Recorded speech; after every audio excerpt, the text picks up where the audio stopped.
কেকটা দেখে আমার জাস্ট কান্না পেয়ে গিয়েছিল। আজকে সকালে একজন কাস্টমার আমাকে মেসেজ করে তার মেয়ের জন্মদিনের জন্য কেক অর্ডার করবে বলে।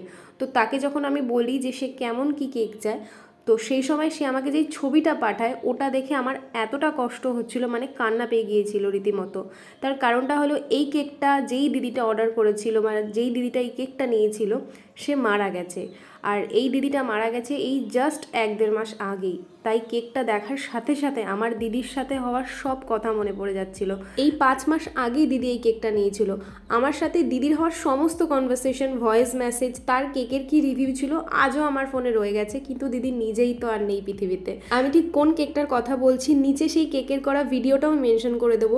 একদম প্রথমে যে বাটারফ্লাই কেকটা বানিয়েছিলাম ওটাই। দেখো, আমরা সবাই তো জানি জন্ম আছে মানে তার মৃত্যু তো নিশ্চিত, কিন্তু সেটা যদি অস্বাভাবিকভাবে হয় তাহলে কষ্টটা হয়তো অনেক বেশি হয়।